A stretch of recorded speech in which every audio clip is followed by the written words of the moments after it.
Fellow at the Institute of Political Science at the University of St. Gallen in Switzerland. Thank you very much for joining us here at BBC News. First off, a lot of demands we heard there from Boris Johnson. Is he being realistic?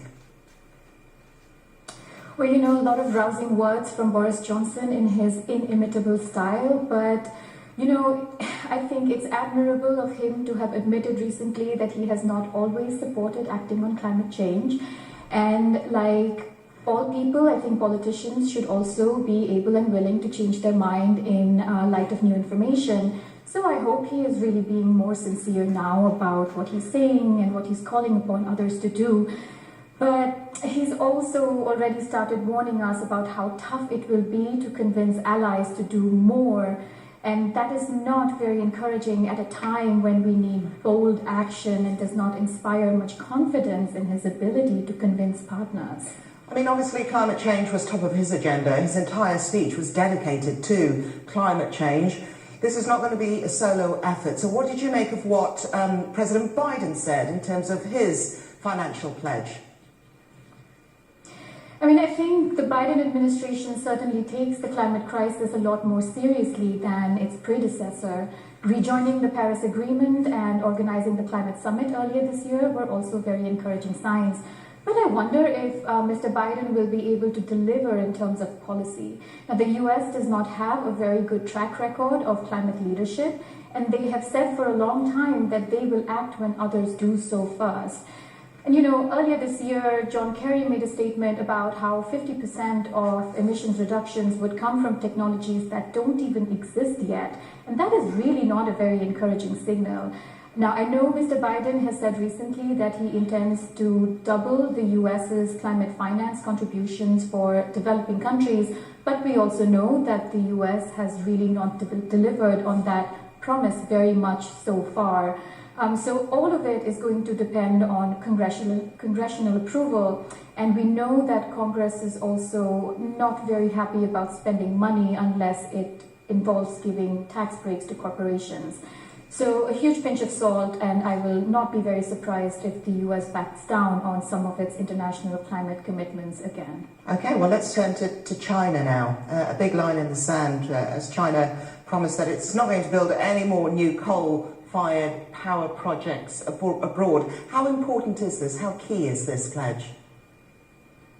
I think we really do need to start moving away from fossil fuels, so it is certainly a very positive move that China has said it will not build any more new plants abroad.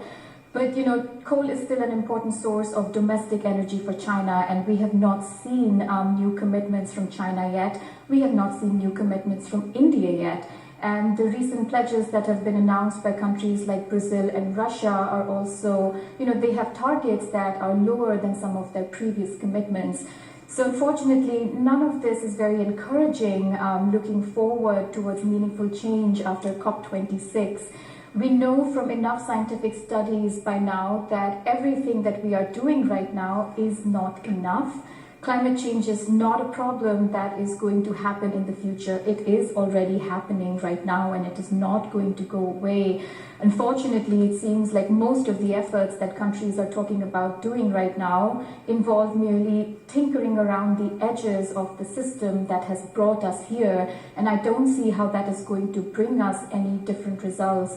What we need right now is not just ambition, but courage and tenacity to meet this existential planetary crisis that is climate change. And it remains to be seen if any of our world leaders are really up to this challenge. Okay, when you talk about things about being up to the challenge, you said that many countries are tinkering around the edges. Is that because there are no viable alternatives that would work right now?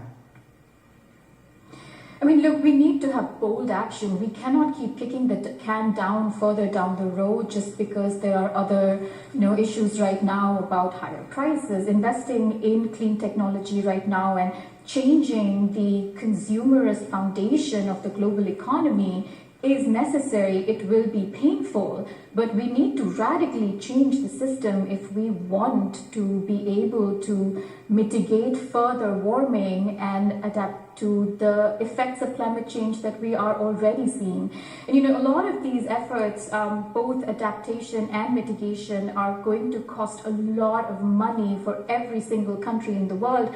But these burdens are going to be even more severe for developing countries, which not only lack adequate infrastructure and technology, but where millions are already being pushed into poverty due to the COVID-19 pandemic. And we already know from enough data that developed countries are not meeting their financial contributions towards developing countries. And we know that if all countries started delivering on the pledges that they have already made, it will still not be enough to stop the climate crisis. It is already with us, and we need to face up to that reality. Okay, Manali Kumar of the University of St. Gallen in Switzerland, thank you very much indeed.